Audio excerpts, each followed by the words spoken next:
नमस्कार दोस्तों, school of translation studies and training की ओर से आपका स्वागत है। मैं doctor Jyoti Chawla school of translation studies and training में असिस्टेंट प्रोफेसर के पद पर कार्यरत हूँ और पीजीडीटी, पीजीसीबीएसटी, पीजीसीएमएसटी और एमएटीएस के 3 प्रोग्राम और एमएटीएस के कुछ कोर्सेज़ को देखती हूँ। आज हम लोग कोशिश करेंगे कि एक ऐसा विषय लें जो सभी हमारे इन चारों कार्यक्रमों के लिए बहुत इम्पॉर्टेंट है और कहा जाए कि इंटीग्रल है। तो हम कोशिश करेंगे आज एक ऐसे विषय पर बात करें। तो मैंने आज का जो विषय चुना है वो है relevance in translation in global times, relevance of translation in global times, वैश्विक समाज में अनुवाद की प्रासंगिकता। इससे पहले हम इस विषय पर बात करें, मैं कुछ लगातार पिछले कुछ दिनों से स्टूडेंट्स के फ़ोन्स आ रहे हैं और हम लोग कोशिश भी कर रहे हैं हमारे स्कूल के माध्यम से कि अपने सभी स्टूडेंट्स को हम गूगल मीट क्लास के माध्यम से, जूम क्लासेस के माध्यम से या किसी अन्य माध्यम से हम अपने स्टूडेंट को एड्रेस करें और उनकी क्वेरीज़ को, उनके सवालों को, उनके विषय से लेकर संबंधित सभी समस्याओं का हम निदान करें और हम अपने स्कूल की तरफ से लगातार प्रयास कर रहे हैं। कुछ फ़ोन जो स्टूडेंट्स के आ रहे हैं वो ये कि स्टडी मटेरियल अभी तक उन तक नहीं पहुंचा है या पूरा नहीं पहुंच पाया है, तो मैं उनकी जानकारी के लिए बता दूं और हम अलग अलग प्लेटफॉर्म से ये बता भी रहे हैं। एक बार फिर से इस लाइव वीडियो के माध्यम से मैं आप सब लोगों के साथ साझा करना चाहूँगी कि पीजीडीटी, पीजीसीबीएसटी, पीजीसीएमएसटी और एमएटीएस, ये जो चारों प्रोग्राम्स हमारे स्कूल से ओपन डिस्टेंस लर्निंग में चलते हैं, इन सभी प्रोग्राम्स का स्टडी मटीरियल इग्नू वेबसाइट पर उपलब्ध ई ज्ञान कोश में है। आप चाहें तो वहाँ से अपना सारा स्टडी मटेरियल डाउनलोड कर सकते हैं, पीडीएफ फॉर्मेट में वहाँ स्टडी मटेरियल है, आप वहाँ से पढ़ाई कर सकते हैं। और इसके अलावा इग्नू का ई कंटेंट ऐप पर भी हमारा स्टडी मटेरियल अवेलेबल है। जहाँ तक असाइनमेंट और प्रोजेक्ट्स का सवाल है वह भी इग्नू की वेबसाइट पर अवेलेबल है। आप देखेंगे इग्नू वेबसाइट पर स्टूडेंट जोन में जाकर आप असाइनमेंट सेक्शन की तलाश करेंगे तो असाइनमेंट सेक्शन में PG diploma in translation, PG certificate in Bangla Hindi translation, PG certificate in Malayalam Hindi translation, MA translation studies, इन सभी प्रोग्राम्स के असाइनमेंट सेक्शन में अपलोडेड हैं। और प्रोजेक्ट पीजीसीबीएसटी, पीजीसीएमएसटी एंड पीजीडीटी, तीनों प्रोग्राम्स के प्रोजेक्ट भी वहाँ अपलोड किए गए हैं। हमने स्टूडेंट्स की सुविधा को ध्यान में रखते हुए असाइनमेंट एंड प्रोजेक्ट हमारी वेबसाइट पर अवेलेबल हैं। आप जब तक ये लॉकडाउन पीरियड चलता है या इस तरह की समस्याएं हमारे सामने हैं, आपकी पढ़ाई बाधित ना हो, हमारी यही कोशिश है। आप अपने असाइनमेंट, अपने प्रोजेक्ट्स वहाँ से डाउनलोड कर सकते हैं, पढ़ाई शुरू कर सकते हैं और स्टडी मटेरियल के लिए ई ज्ञान कोश और ई कंटेंट ऐप से आप सामग्री ले सकते हैं। जैसा कि मैंने पहले ही बताया, आज का हमारा टॉपिक है relevance of translation in global times, यानी वैश्विक समाज में अनुवाद की प्रासंगिकता। ये कुछ नया तो नहीं है कहने के लिए कि अनुवाद की प्रासंगिकता। मुझे लगता है कि अब तो बहुत सामान्य रूप से समझ में आता है कि अनुवाद के बिना अब किसी भी समाज की कल्पना करना बहुत मुश्किल है। अगर मैं सीधा भारतीय समाज की बात करूं, जिसमें लगभग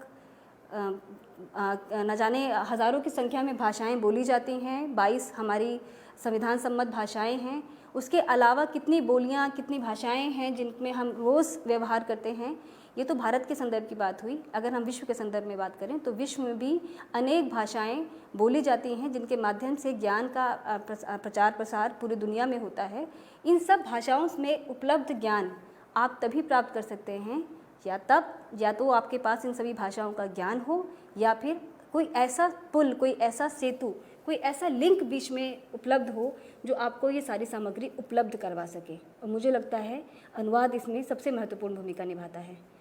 किसी भी समाज के लिए कहा जाता है,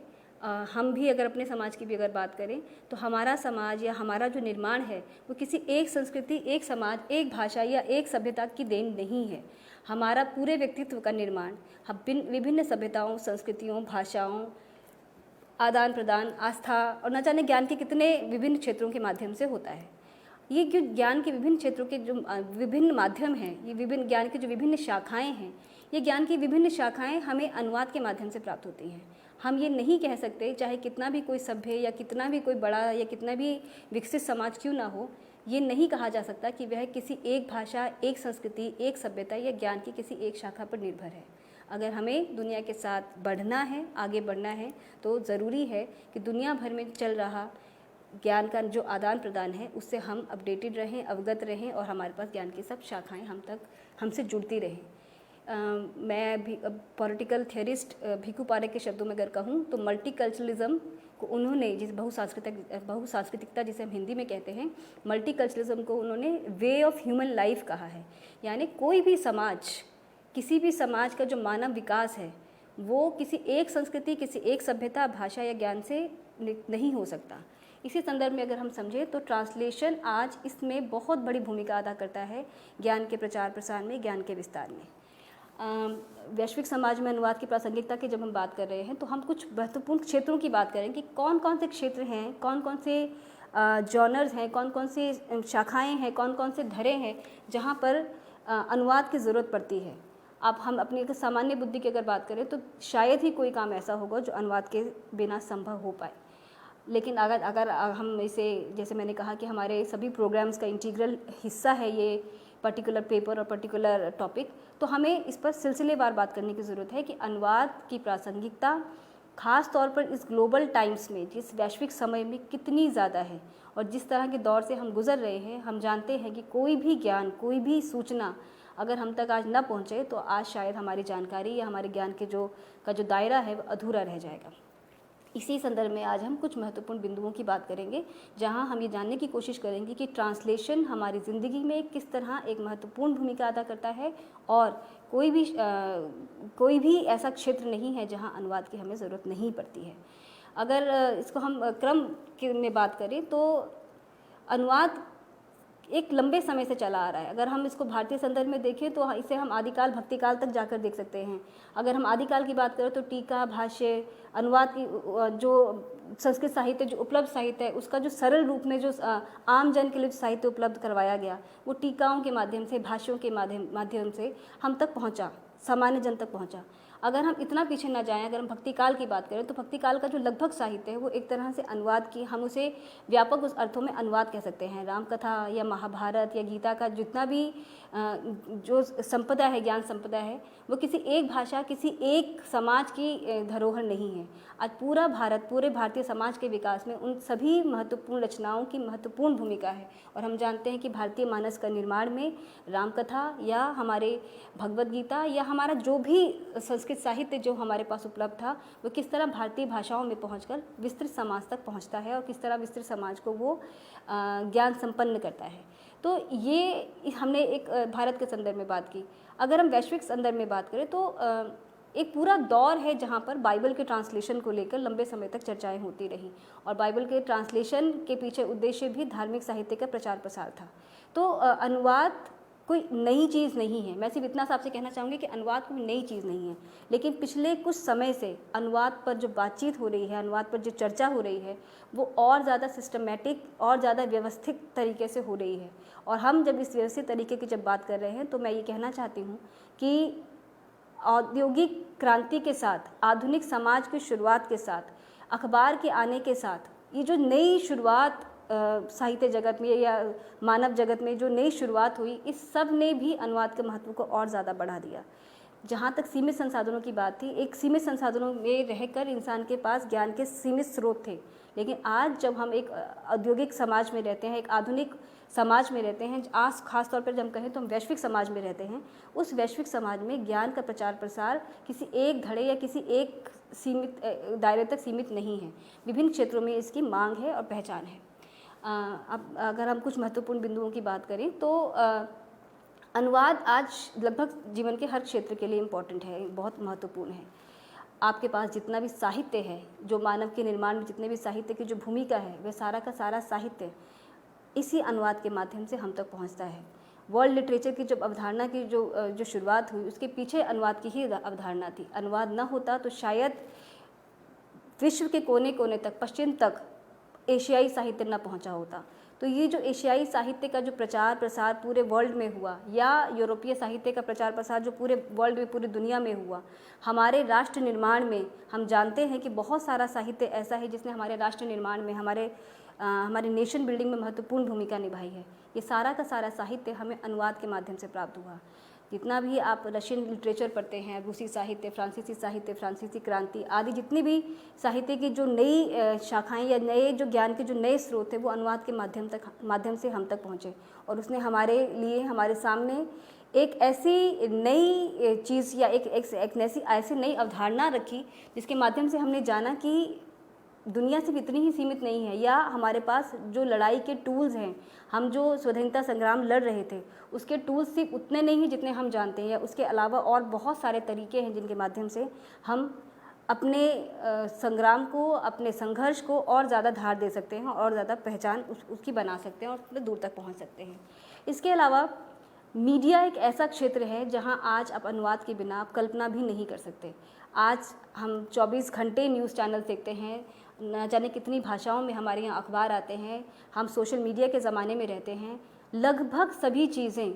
आज आपको आपकी भाषा में आप तक उपलब्ध करवाई जाती हैं। ये सब भाषाएं, ये सब जो चीज़ें हैं, ये सब जो ज्ञान की जो विभिन्न चीज़ें हैं वो आप तक अनुवाद के माध्यम से ही पहुंचती हैं। अनुवाद ही वे माध्यम है जब आप यहाँ भारत में बैठकर, या अगर आप कहें कि आप हिंदी भाषी प्रदेश में बैठकर हिंदी भाषी प्रदेश की जानकारियों को, वहाँ की सूचनाओं को आप तक जो उसकी पहुँच है वो उसके माध्यम से हो पाती है। तो मीडिया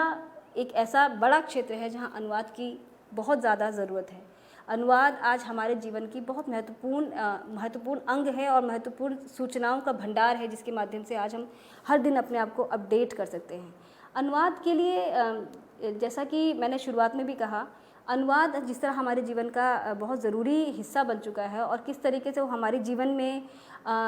परिवर्तन को लाने का कारण है। हम आज, जैसे मैंने भीखू पारक की बात की, भीखू पारक हमेशा से कहते रहे हैं कि मल्टीकल्चरलिज्म जीवन जीने का तरीका है, बहुसांस्कृतिकता जीवन जीने का तरीका है। परंतु ये बहुसांस्कृतिकता हम तक कैसे पहुंचेगी, हम किस तरह बहुसांस्कृतिक हो पाएंगे? क्या हम अपने अपने दायरों में रहकर, क्या इस सीमित दायरों में रहकर क्या हम बहुसांस्कृतिक हो सकते हैं? क्या सभ्यता संस्कृति के नाम पर जो विकास हो रहा है, बहुत सारी चीज़ें जो जुड़ रही हैं, ज्ञान का जो नया प्रचार प्रसार हो रहा है, क्या वो हम तक संभव है पहुंचना? तो मुझे लगता है कि नहीं।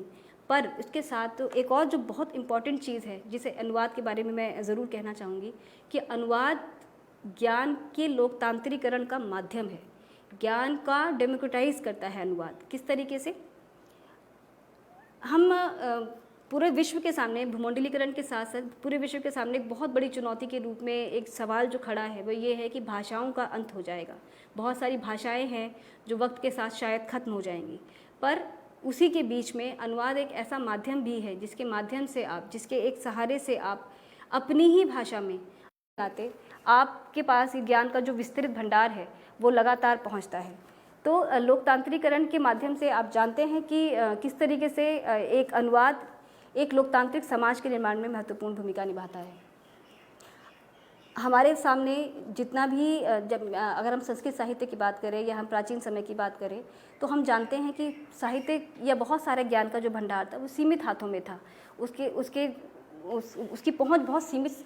लोगों तक थी या बहुत सीमित समाज तक उसकी पहुंच थी। लेकिन अनुवाद के माध्यम से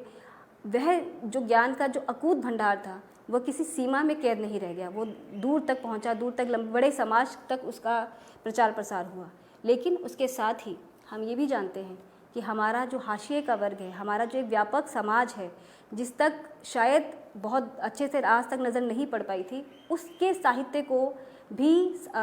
अनुवाद के माध्यम से हम उनकी आवाज़ को भी व्यापक समाज तक जोड़ने का काम करते हैं। दलित साहित्य के माध्यम से, स्त्री साहित्य के माध्यम से, अस्मितावादी साहित्य के माध्यम से, ये जो साहित्य ये जो समाज का एक ऐसा वर्ग था जिसके पास लंबे समय तक कोई आवाज़ नहीं थी, उनका लिखा हुआ साहित्य भी अगर हम अनुवाद के माध्यम से देखें तो हम उसे व्यापक समाज तक पहुंचाते हैं, पढ़ते हैं और ये जानते हैं कि जितनी दुनिया हम जानते हैं या देखी है उसके अलावा भी उसका विकास कहाँ तक है।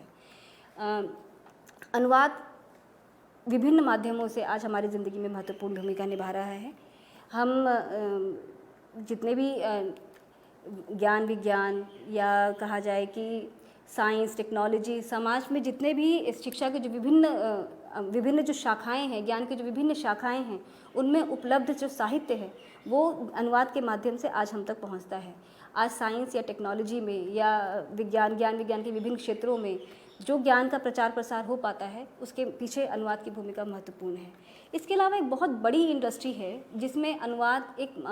बहुत इम्पॉर्टेंट रोल प्ले करता है और एक व्यापक वर्ग को रोज़गार प्रदान करता है। ये सब जो बातें हमने अभी तक की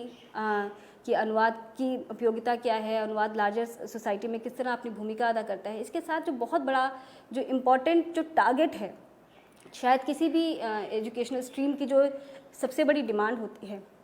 वो यह होती है कि हम जो ज्ञान हम जो प्राप्त कर रहे हैं, जो शिक्षा हमें प्राप्त हो रही है या जो शिक्षा में हम हैं, जैसे अगर हम अपने प्रोग्राम्स की भी बात करें, PGDT, PGCBST, PGCMST या METS, ये सभी प्रोग्राम्स करने के पीछे हमारे छात्रों का उद्देश्य भी शायद इनके माध्यम से नौकरी प्राप्त करना या जीवन के अन्य क्षेत्रों में रोज़गार के अवसर प्रदान करना भी है। तो ये रोज़गार के अवसर ये रोज़गार के अवसर अनुवाद किस तरीके से प्रदान करता है, ये जानना भी बहुत ज़रूरी है। तो हम PGDT में हमारा जो PG डिप्लोमा इन ट्रांसलेशन जो प्रोग्राम है, उसमें हम प्रशासनिक अनुवाद पर लगभग एक पूरा पेपर पढ़ाते हैं, जिसके माध्यम से हम बताने की कोशिश करते हैं कि प्रशासनिक क्षेत्रों में अनुवाद की मांग किस तरीके से है। जैसे मैंने अभी मीडिया बताया, मीडिया एक माध्यम है, उसके अलावा जो प्रशासनिक क्षेत्र हैं, कार्यालयों में, विभिन्न सरकारी दफ्तरों में, सरकारी मंत्रालयों में और अन्य क्षेत्रों में अनुवाद की नौकरियाँ, अनुवाद के जो क्षेत्र हैं वो क्या क्या है, और उसके साथ साथ विधि के क्षेत्र में, मीडिया के क्षेत्र में, तकनीकी क्षेत्र में किस तरह अनुवाद की ज़रूरत है और किस तरह से अनुवाद में नौकरियां हैं, किस तरह अनुवाद में रोज़गार के अवसर उपलब्ध करवाए गए हैं। और उस प्रशासनिक अनुवाद के माध्यम से हम अपने छात्रों को ये भी बताने की कोशिश करते हैं कि प्रशासनिक अनुवाद किस तरीके से किया जाता है, उसकी क्या उपयोगिता है, उसके क्या टूल्स हैं, किस तरह ये इसके माध्यम से आप अपने एक स्किल डेवलप कर सकते हैं एक अनुवादक होने के नाते। उसके अलावा जो अन्य प्रोग्राम हमारे यहाँ है, उसमें हम साहित्यिक अनुवाद को लेकर भी हम अक्सर चर्चा करते हैं। जैसे हमारा PG certificate in Bangla Hindi translation and Malayalam Hindi translation, उसी तरह MA ट्रांसलेशन स्टडीज़ में हमने स्टूडेंट्स को एक तरह से एक लार्जर पर्सपेक्टिव देने की कोशिश की है कि अनुवाद के क्षेत्र में कितने डिफरेंट आयाम से, कितनी विविधता है, और इन विविधताओं के माध्यम से किस तरह वे न केवल ज्ञान प्राप्त कर सकते हैं बल्कि अपने लिए रोज़गार के नए अवसरों की तलाश भी कर सकते हैं। हम जैसे मैं भी बात करना चाह रही थी, बहुत बड़ी इंडस्ट्री है जिसे हम मनोरंजन जगत, एंटरटेनमेंट इंडस्ट्री कहते हैं। एंटरटेनमेंट इंडस्ट्री में अनुवादकों की भूमिका आज बहुत ज़्यादा है। आज आप देखते हैं TV चैनल्स पर बहुत सारे कार्यक्रम आपको बहुत सारी भाषाओं में उपलब्ध होते हैं। एक बटन के प्रयोग से आप अंग्रेज़ी में देख रहे कार्यक्रम को तेलुगु, मलयालम, हिंदी या पंजाबी जो भी भाषाएं उनके कॉर्पस में अवेलेबल हैं, उसके माध्यम से आप उसको देख सकते हैं। तो ये इसके पीछे एक पूरी अनुवाद की प्रासंगिकता या कहा जाए कि अनुवाद की मांग है। आज एक पूरी इंडस्ट्री है जहाँ ट्रांसलेशन का काम हो रहा है और ट्रांसलेटर्स की बहुत बड़े स्तर पर बहुत ज़्यादा मांग है, बहुत ज़्यादा डिमांड है। इसके अतिरिक्त अगर आप देखें, फिल्म अडेप्टेशन एक ऐसा माध्यम है जहाँ पर आपके पास जो साहित्य उपलब्ध है, आप जैसे मान लीजिए आप विभिन्न साहित्यकारों को पढ़ते हैं, बांग्ला, हिंदी, पंजाबी, गुजराती, मराठी या अन्य भाषाओं में, विदेशी भाषाओं के जो साहित्यकारों को आप पढ़ते हैं या जानते हैं, वे सारा का सारा साहित्य हो सकता है किताबों में एक सीमित वर्ग को ही आकर्षित करता हो, लेकिन यदि वो फिल्म अडेप्टेशन के रूप में लार्जर सोसाइटी तक पहुंचता है तो उसका पर्सपेक्टिव भी बड़ा होता है और साथ साथ अनुवादकों या कहा जाए कि और यहाँ जब हम अनुवाद कह रहे हैं तो अनुवाद का दायरा यहाँ बहुत बड़ा हो जाता है। हम अनुवाद को सिर्फ प्रॉपर ट्रांसलेशन के संदर्भ में नहीं समझ सकते हैं। जब हम यहाँ फिल्म अडेप्टेशन की जब हम बात कर रहे हैं तो वहाँ फिल्म अडेप्टेशन में ट्रांसलेशन अलग अलग जॉनर्स में जाने की उसके जो रास्ते हैं वो खुल जाते हैं। फिल्म अडेप्टेशन में एक लिखी गई कहानी या कथा को आप फिल्म का रूप, कहानी का उसको नाटक का रूप या एक टेलीफिल्म का रूप या किसी अन्य जिसे कहा जाए कि मंचीय विधा के रूप में प्रस्तुत करते हैं। उस मंचीय विधा को प्रस्तुत करने के पीछे जो बहुत सारे आयाम हैं, वो आयाम अनुवादकों के लिए बहुत सारे रास्ते खोलते हैं। आप विदेशी फिल्में देखते हैं, विदेशी फिल्में मान लीजिए आप कोई जापानीज़ मूवी देख रहे हैं पर आपको जापानीज़ नहीं आती है, आप कोई गुजराती मूवी देख रहे हैं पर आपको गुजराती नहीं आती है, आप अंग्रेज़ी मूवी देख रहे हैं पर आपको अंग्रेज़ी नहीं आती है। तो इस तरह की फ़िल्में हालांकि बहुत बड़ी संख्या में उपलब्ध नहीं हो पाती, लेकिन हाँ, ये एक पूरी इंडस्ट्री की कोशिश रहती है कि जो चर्चित या जो मास्टरपीस है इस तरह की फ़िल्मों के उन्हें डबिंग के माध्यम से, ट्रांसलेशन के माध्यम से या सबटाइटलिंग के माध्यम से उपलब्ध करवाया जाता है। आप जानते हैं सबटाइटलिंग, जब कोई मूवी का सामने मूवी चल रही है उसके नीचे जो हिंदी में या अन्य भाषा में जो टाइटल्स उपलब्ध होते हैं उसे सबटाइटलिंग कहते हैं। ये सबटाइटलिंग भी अनुवाद का ही एक रूप है। जब आप किसी अंग्रेज़ी मूवी को हिंदी में देख रहे हैं तो उसमें जो हिंदी के जो सबटाइटल्स हैं वो भी अनुवाद का ही एक कह सकते हैं कि एक आयाम है, जो हमारे स्टूडेंट्स को, ट्रांसलेशन के लर्नर्स को या ट्रांसलेशन में जो एस्पिरेंट्स हैं उनके लिए एक नया रास्ता है। अब ये रास्ते क्या हो सकते हैं, ये तलाश करना, ये हम अपनी योग्यता के आधार पर करते हैं कि मुझ में कौन सी क्षमता है, मुझ में कौन सी ऐसी खूबी है जो इस पर्टिकुलर सब्जेक्ट को पढ़कर मैं अपने लिए नए रास्ते खोल सकती हूँ। उसके अलावा डबिंग, जैसे मैंने कहा कि आपके सामने मूवी अंग्रेज़ी में चल रही है लेकिन आप उसे हिंदी में सुन रहे हैं, तो वो डबिंग एक तरह से डबिंग, उसे हम वॉइस ओवर कहते हैं। जब आप अंग्रेज़ी में देख रहे मूवी का पीछे से हिंदी या पंजाबी या गुजराती किसी अन्य भाषा में उसके जो डायलॉग्स जो आप सुन पा रहे हैं, उसे हम वॉइस ओवर कहते हैं, जो वॉइस के माध्यम से आपको आपकी भाषा में उपलब्ध करवाने का काम करते हैं। तो एक ये वॉइस ओवर, एक सबटाइटलिंग, डबिंग, जो आप उसी भाषा में कहीं उसी टेक्स्ट को डब के माध्यम से, डबिंग के माध्यम से आप तक उपलब्ध कराया जा रहा है। तो ये विभिन्न माध्यम हैं जो ट्रांसलेशन के डिफरेंट आयाम्स हैं, उसके आयाम हैं जो आपको ज्ञान की नई, न केवल ज्ञान की नई शाखाओं से जोड़ते हैं, जो हमारी फिल्मों के माध्यम से, हमारे लोक संगीत के माध्यम से या हमारे साहित्य के माध्यम से सीमित भाषाओं में या चुनी हुई गिनी चुनी भाषाओं में सीमित है, उसे लार्जर ऑडियंस तक पहुंचाने का काम अनुवाद के माध्यम से हो सकता है। ये माध्यम कई तरीके के हो सकते हैं। जैसे मैंने भी कहा कि अब अगर आप लोगों ने जैकबसन की थियोरी पढ़ी हो तो जैकबसन ने 3 तरह के ट्रांसलेशन की बात की थी, अंतर्भाषिक, अंतर्भाषिक और अंतर प्रतीकात्मक, यानी इंटरसिमियोटिक। तो ये इंटरसिमियोटिक ट्रांसलेशन का एक तरह से के हिस्से हैं जहां आप जॉनर को बदलकर एक उपलब्ध जॉनर से निकलकर दूसरी विधा में जाते हैं और उस विधा के माध्यम से आप ट्रांसलेशन करते हैं। तो ये एक व्यापक परिदृश्य है अनुवाद का, जहाँ पर आप अनुवाद के माध्यम से न केवल ज्ञान का प्रचार प्रसार कर सकते हैं बल्कि आप अपने लिए रोजगार के नए अवसर भी तलाश सकते हैं। आज आप जानते हैं कि दुनिया भर में सिर्फ भाषाओं का विस्तृत अध्ययन हो रहा है। आप जानेंगे भारत में भी बहुत सारे बच्चे फ्रेंच, जापानीज, अन्य भाषाएं पढ़ रहे हैं। उन भाषाओं को पढ़ने का कारण भी इस व्यापक जगत में अपने लिए नए रास्ते तलाशना है, ताकि आप अपनी जो सीमित संसाधन है रोजगार के, उसके अलावा भी कुछ नए संसाधन तलाश सकें और आप अन्य नई भाषाओं के माध्यम से नए समाज के बीच में इंटरैक्ट कर सकें और अनुवाद के नए रोजगार के नए अवसर वहाँ तलाश सकें। इसके अलावा एक बहुत बड़ा क्षेत्र है जिसे हम इंटरप्रेटर्स कहते हैं। आपने महसूस किया होगा कि जब 2 देशों के डेलीगेट्स मिलते हैं आपस में, अगर किसी दोनों में आपस में उन्हें एक दूसरे की भाषा नहीं आती है तो उनके बीच में इंटरप्रेटर्स की भूमिका बहुत बड़ी होती है। इंटरप्रेटर वे होते हैं जो, मान लीजिए जापानीज़ और चाइनीज़ 2 डेलीगेशंस मिल रहे हैं लेकिन दोनों को आपस में एक दूसरे की भाषा नहीं आती है। ऐसी स्थिति में इंटरप्रेटर की भूमिका बहुत बड़ी होती है, क्योंकि हम जानते हैं कि भाषाएं ज्ञान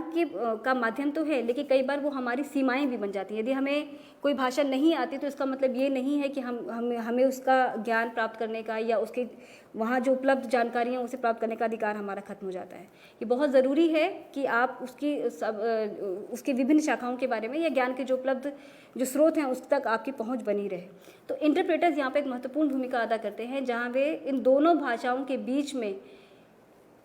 एक सेतु का काम करते हैं और वो ट्रांसलेट करके दोनों डेलीगेट्स को उनकी भाषा में उनकी बात समझाते हैं। तो एक इंटरप्रेटर, और इसके साथ ही मैं ये भी कहना चाहूँगी कि इंटरप्रेटर की भूमिका बहुत बड़ी और बहुत महत्वपूर्ण भूमिका होती है, क्योंकि जो उनका प्लेटफॉर्म है, जिस मंच पर या जिस स्थिति में या जिस परिस्थिति में उनका काम होता है, उसके साथ ट्रांसलेशन की जो एक कहा जाए कि निष्ठा का प्रश्न बहुत बड़ा होता है कि आप जो अनुवाद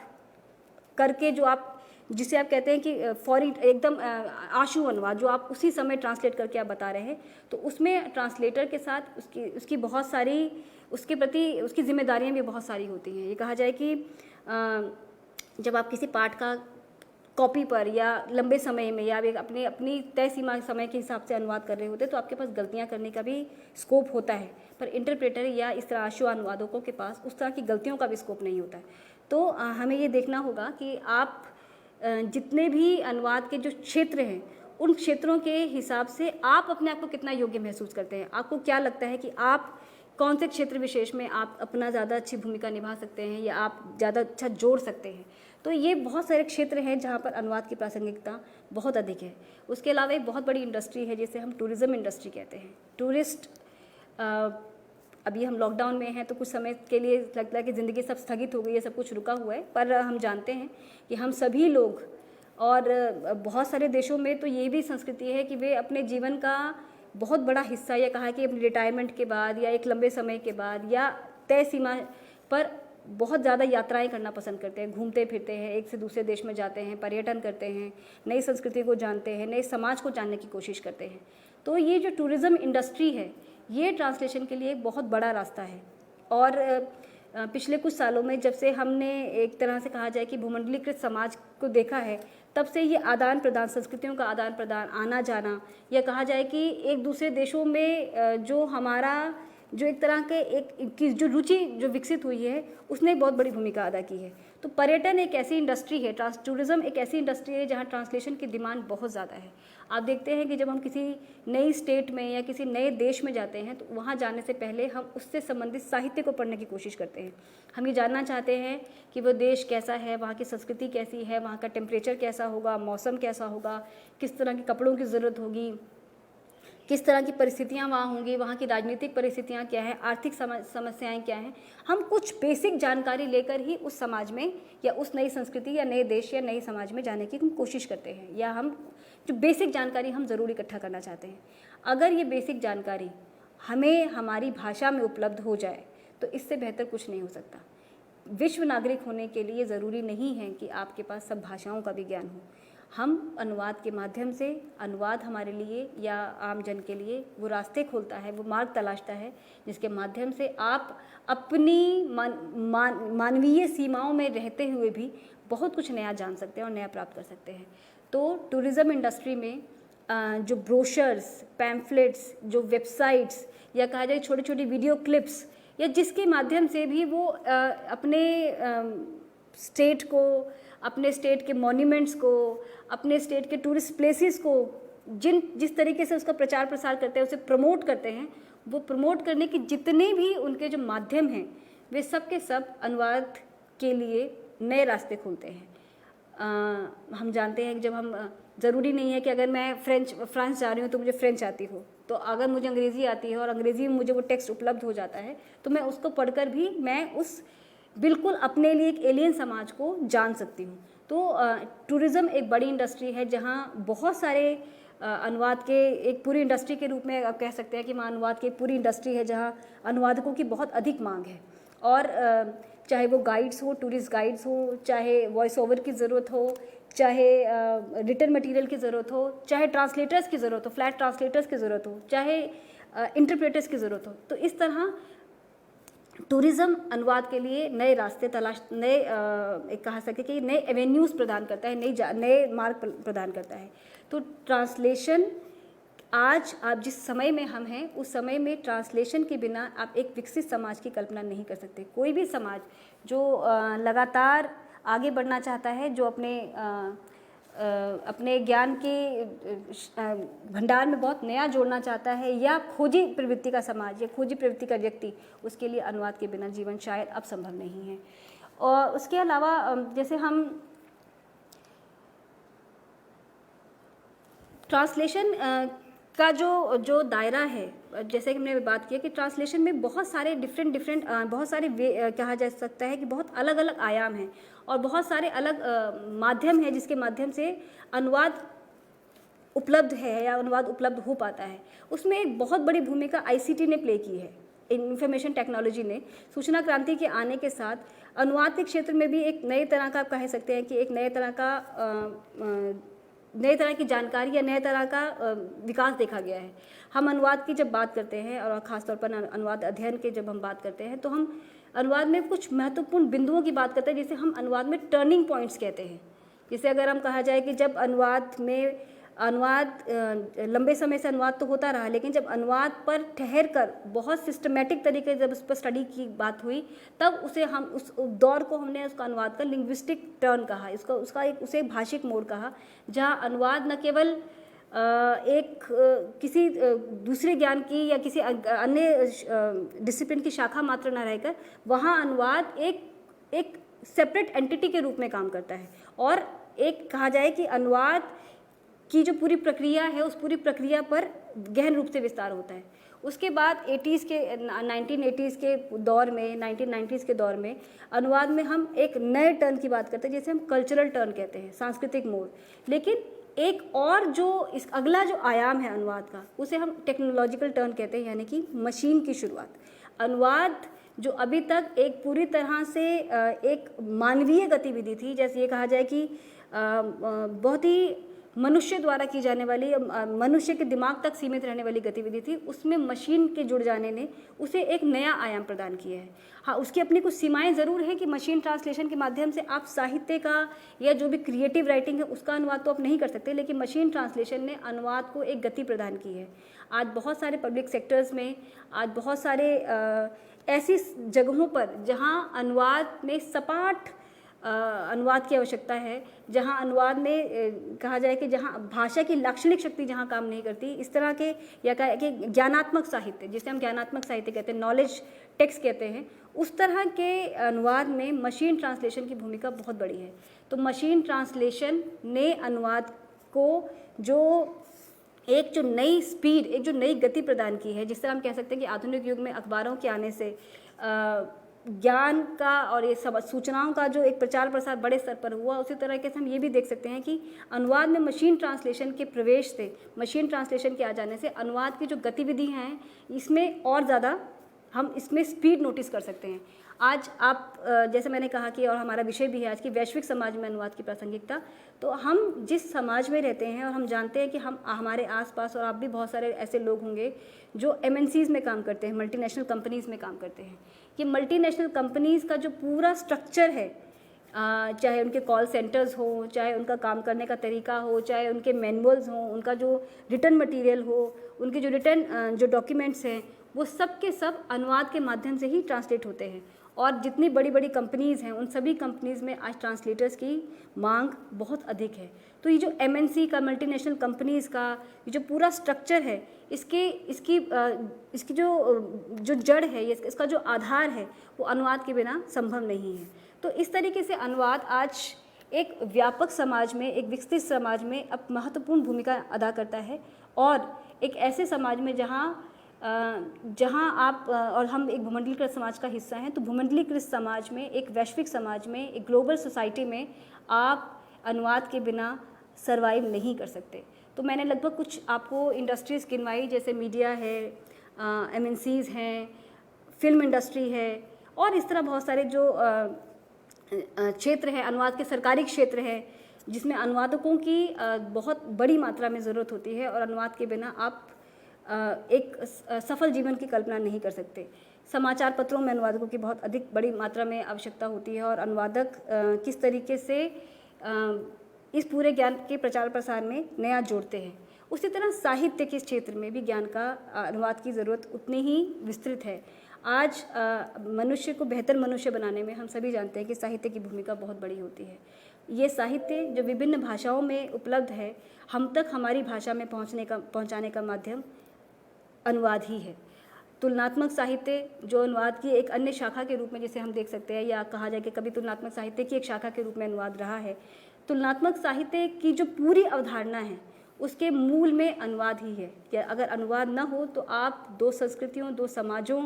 के साहित्य के माध्यम से आप उनका विस्तृत अध्ययन नहीं कर सकते। तो तुलनात्मक साहित्य हो, वैश्विक साहित्य हो, ज्ञान का जो दुनिया भर के जो ज्ञान के जो विभिन्न भंडार हैं, चाहे मीडिया हो, चाहे टेक्नोलॉजी हो, या अनुवाद के जो फिल्म इंडस्ट्री हो, संगीत इंडस्ट्री हो, विज्ञापन का जो पूरी एक दुनिया है, वो अनुवादकों के लिए नए पर्सपेक्टिव, नए एवेन्यूज़ खोलती है। विज्ञापन की दुनिया, अगर मैं हिंदी भाषी समाज में रहती हूँ तो मैं एक ही प्रोडक्ट का विज्ञापन अपने टीवी पर हिंदी में देख रही हूँ, वही विज्ञापन अंग्रेज़ी में भी उपलब्ध है। और अगर वही विज्ञापन, उसी प्रोडक्ट का विज्ञापन अंग्रेज़ी में, मराठी समाज में जाके देखा जाए तो मराठी में, गुजराती में, पंजाबी में, अन्य भाषाओं में भी उपलब्ध है। हम ये जानते हैं कि जो पूरा जो एक भूमंडलीकृत समाज का जो ढांचा है, ये जो उदारवादी समाज का जो ढांचा है, वो पूरा अर्थव्यवस्था पर टिका हुआ है। आर्थिक उदारीकरण के जो प्रभाव हैं, उसमें इसकी ज़रूरत बहुत ज़्यादा है। और कोई भी कंपनी या कोई भी प्रोडक्ट किसी एक भाषा, किसी एक समाज, किसी एक प्रदेश या एक भाषाभाषी समाज के लिए निर्मित नहीं होता। उसे अगर व्यापक समाज तक पहुंचना है तो उसे ज़रूरी है कि उसकी भाषा में ही उपलब्ध करवाया जाए। मुझे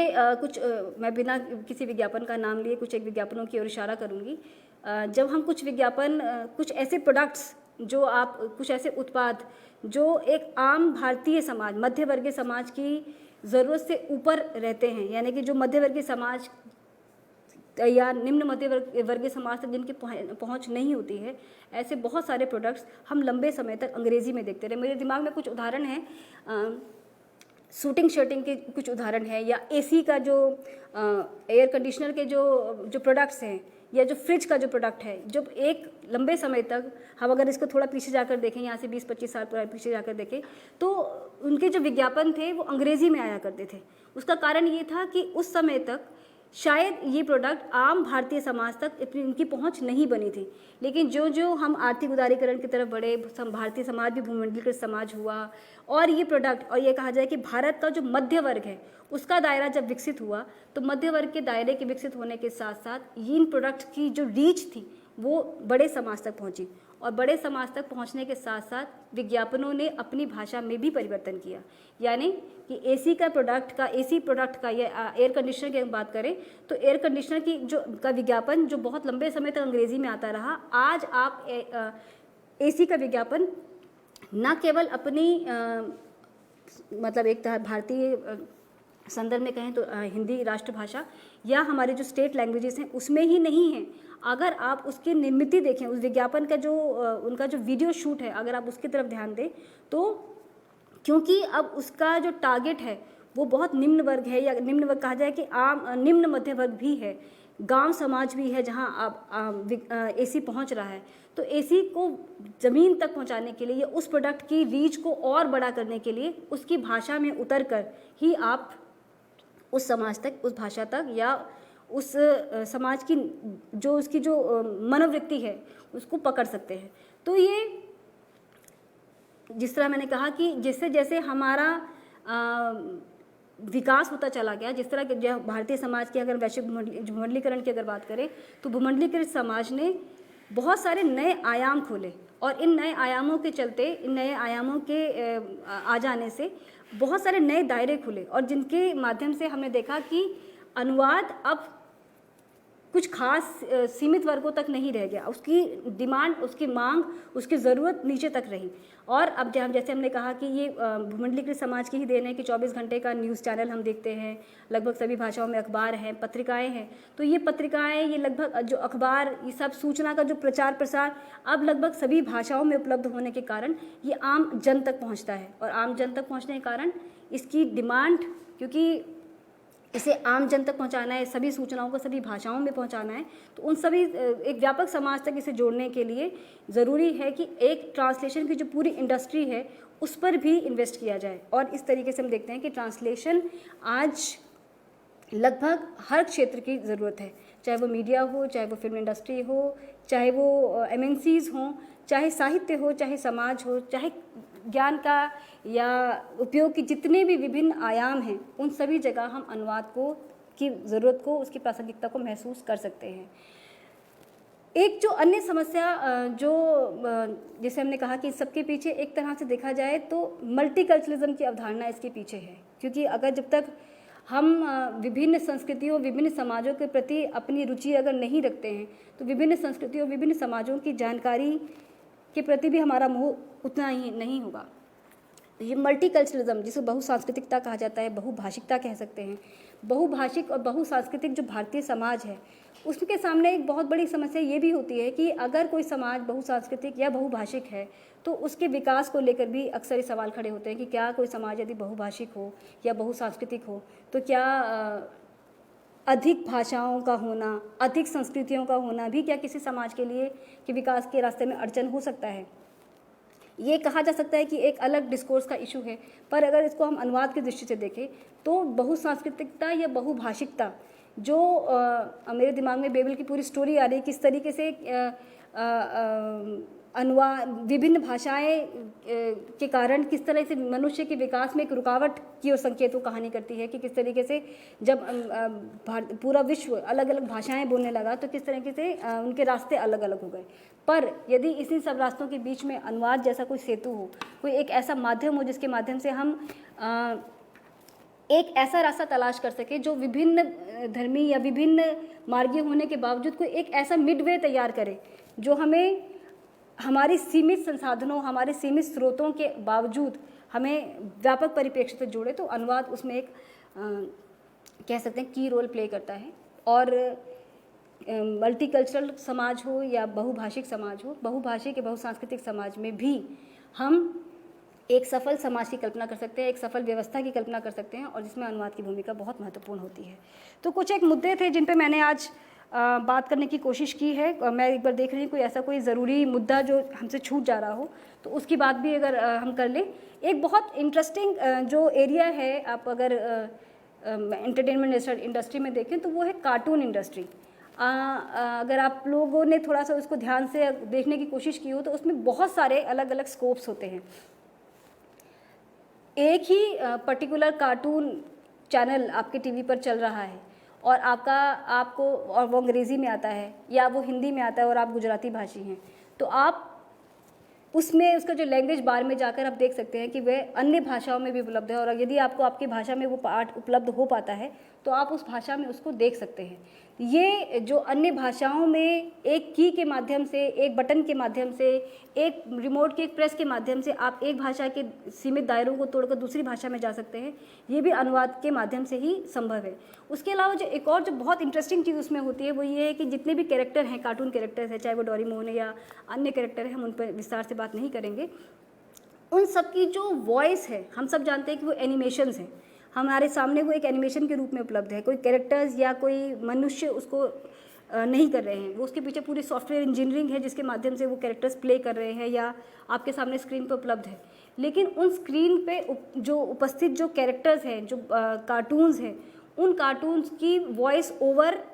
हम जैसे जीते जागते लोग ही करते हैं। और हम जानते हैं कि बहुत सारी इस तरह की मूवीज़ हैं जहाँ बड़े बड़े फिल्म स्टार्स ने या एक्टर्स ने अपनी वॉइस देकर उन कैरेक्टर्स को लाइव किया है, जीवंत किया है। तो ये जो वॉइस ओवर है ये भी एक तरह से अनुवाद का ही एक आयाम है, अनुवाद का ही एक माध्यम, एक कह सकते हैं कि अनुवाद का एक शाखा है जिसके माध्यम से आप ये देख सकते हैं कि अनुवाद की प्रासंगिकता किस तरीके से है। आपके टीवी पर ये जो कार्टून हैं, आपके टीवी पर जो फिल्में हैं, आपके टीवी पर जो उपलब्ध विज्ञापन या अन्य जो एंटरटेनमेंट की जितनी भी सामग्री है वो आप भी बेहतर जानते हैं और हम सभी जानते हैं कि वे सब आपके अपने भारतीय समाज, आपकी अपनी भाषा में बने हुए नहीं हैं। आज हम सिर्फ अपने ज्ञान के लिए, एंटरटेनमेंट के लिए सीमित अपनी भाषा या कहा जाए कि भारतीय भाषाओं के तक निर्भर नहीं है। हमारी स्क्रीन पर आप लगभग सभी भाषाओं की अच्छी फिल्म्स को देख सकते हैं, और ये सब लगभग जो अच्छी फिल्म्स उपलब्ध है ये वॉइस ओवर के माध्यम से, डबिंग और सबटाइटलिंग के माध्यम से आप तक पहुंचती हैं। ट्रांसलेशन के जो अलग, जो मैंने कहा कि जो एक जो व्यापक दायरा है अनुवाद का, उसके माध्यम से आप ये फिल्में देखते हैं और अपने ज्ञान को आप एक कहा जाए कि एक विश्व नागरिक के रूप में अपने आप को बदलते हैं। तो कोई भी व्यक्ति जो आज इस डिफरेंट जितने विज्ञान के जो विभिन्न आयाम हैं अगर उनसे जुड़े हुए हैं तो हम गर्व से कह सकते हैं, या आप स्वीकार करना चाहें या ना स्वीकार करना चाहें, हम किसी न किसी रूप में विश्व नागरिक हैं। हम ये नहीं कह सकते कि हम एक सीमित दायरे या सीमित जानकारी तक हमारा ज्ञान सीमित है। हम फिल्मों के माध्यम से, ज्ञान के माध्यम से, किताबों के माध्यम से, ज्ञानात्मक साहित्य के माध्यम से, क्रिएटिव राइटिंग के माध्यम से, फिल्म गीतों के माध्यम से, विज्ञापनों के माध्यम से और न जाने कितने माध्यमों से आज हम एक इस पूरे दुनिया के अब ज्ञान तक हमारी पहुंच है, हमारी कह सकते हैं कि हमारे हाथ वहाँ तक पहुँचते हैं। तो ये सब चीज़ें, ये सब जो विभिन्न आयाम हैं ज्ञान के, ये सब तभी संभव हैं जब अनुवाद जैसी एक बड़ा सेतु, एक अनुवाद जैसी एक माध्यम है जो हमें इन सब चीज़ों से जोड़ता है। पिछले एक हमने सत्र किया था उससे हमने कोशिश की थी कि अनुवाद के जो कल्चरल एस्पेक्ट है हमने उस पर बात करने की कोशिश की थी। लेकिन अगर हम जिस तरह मैंने कहा कि अनुवाद के विभिन्न क्षेत्र हैं, उसी तरह अनुवाद के ये जो क्षेत्र हैं, चाहे वो मीडिया हो, चाहे वो टेक्नोलॉजी हो, चाहे वो सरकारी कार्यालय क्षेत्र के अनुवाद हों, चाहे वो फिल्मी संगीत का अनुवाद हो, चाहे क्रिएटिव राइटिंग हो या अन्य किस्म का साहित्य, जितने भी पर्यटन का साहित्य हो, इन सब के साहित्य के जो अनुवाद हैं, इन सब साहित्य के अनुवाद की जो टूल्स हैं, अब कहा जाए कि जो मेथडोलॉजी है, जो एक पद्धति है जिसे हम स्ट्रैटेजीज़ कह सकते हैं, वो भी अलग अलग हैं। हम ये नहीं कह सकते कि जिस तरीके से हम टूरिज़्म के लिटरेचर का ट्रांसलेशन कर रहे हैं उसी टेक्नोलॉजी या उसी माध्यम से या उसी पद्धति से हम प्रशासनिक साहित्य का अनुवाद भी कर सकते हैं। तो एक अनुवादक होने के नाते, अनुवाद ट्रांसलेशन एस्पिरेंट होने के नाते, ट्रांसलेशन एक्सपर्ट होने के नाते या ट्रांसलेशन के स्टूडेंट होने के नाते ये बहुत ज़रूरी है कि हम ये भी समझें कि हम या मेरी क्षमता क्या है। हो सकता है कुछ लोग ऐसे हों जिनका साहित्य में बहुत रुचि हो, वो साहित्यिक भाषा के साथ अपने हिसाब से उसमें परिवर्तन भी कर सकते हैं, उसके साथ उसके अनुवाद में भी अपना को ज़्यादा सक्षम या कंफर्टेबल फील करते हैं। कुछ लोग ऐसे भी हो सकते हैं जिन्हें इस तरह की लाक्षणिक या कहा जाए कि ट्विस्टी भाषा से डील करने की या उससे समझने की एक तरह से कहते हैं कि एक लर्निंग फैकल्टी नहीं है, वो किसी और तरीके से उसको समझते हैं, या कहा जाए कि वो बहुत अभिधात्मक या सपाट भाषा